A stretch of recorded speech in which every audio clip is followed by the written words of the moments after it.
Bagaimanakah ibadur rahman ini dapat menjalani kehidupan dengan harmoni dan dapat membantu memberi kesan kepada kehidupan kita ini, di samping kita sekarang ini memahami bahawa kita akan menyambut bulan kemerdekaan dan kita berada pada tahun yang ke 60 63, kita berada pada tahun yang ke-63 menyambut kemerdekaan. Alhamdulillah, satu nikmat yang Allah Ta'ala kurnia kepada kita yang perlu kita syukuri, dan kita membangunkan negara kita ini dengan sebaik-baik mungkinlah.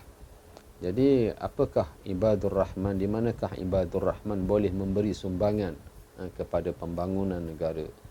Kalau kita lihat kepada ciri-ciri ibadur rahman yang terdapat dalam surah Al-Furqan ini, 12 ciri ini dia lengkap.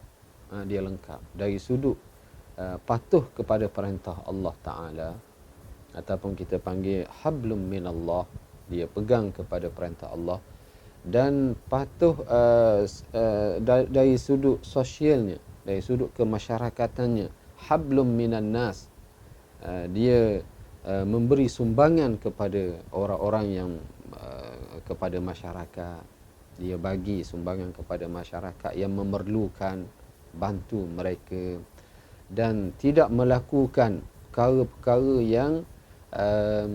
yang merosakkan masyarakat. Zina, dia tidak melakukan pembunuhan, dia tidak melakukan pendustaan dari sudut kesaksian, sama ada di mahkamah, sama-sama kawan, sama-sama masyarakat.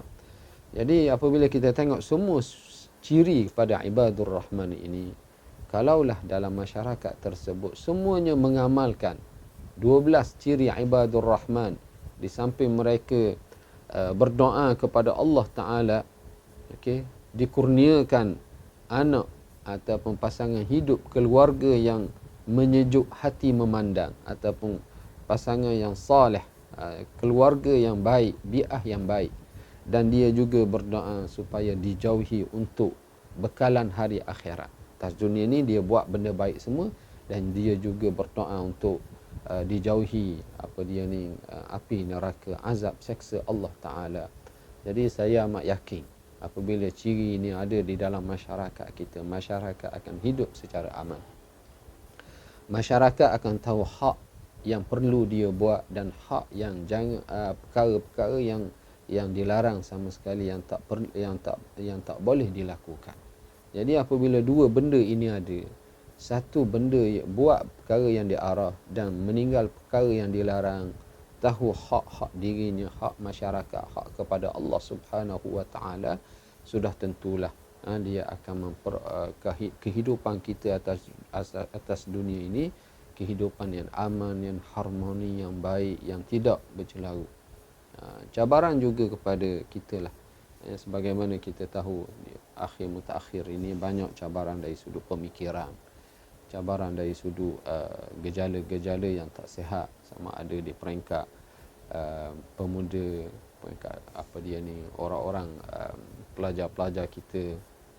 Jadi ini semua perlu kita hindarilah. Kita kembali kepada Al-Quranul Karim, tengok kepada ciri-ciri ibadur rahman, kita jadikan Al-Quran sebagai panduan hidup kita, kerana itulah kehendak yang sebenarnya yang Allah Ta'ala jelas di permulaan suratul Baqarah lagi, supaya kita tak meraba-raba apa sebab Quran diturunkan kepada kita.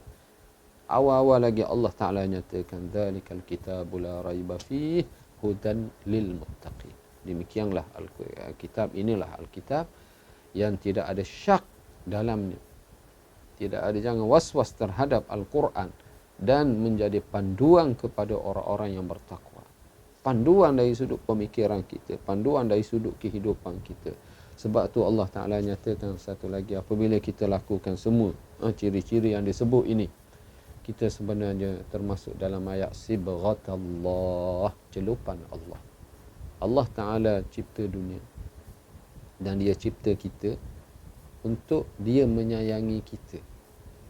Bukan cipta kita untuk mengazab, menseksa, bagi stres kepada kita, bagi taklif tu taklif itu, menyusah kita, bukan.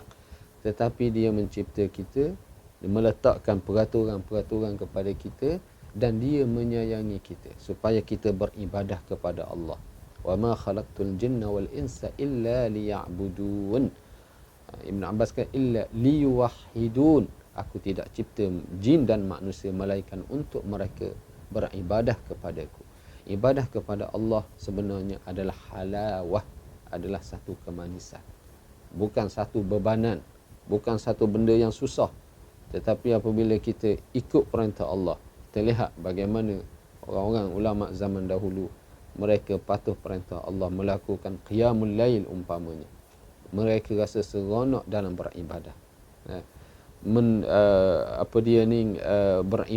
Berdoa kepada Allah, beribadah kepada Allah, mereka rasa itu satu kemanisan hidup, kemanisan yang amat-amat baik.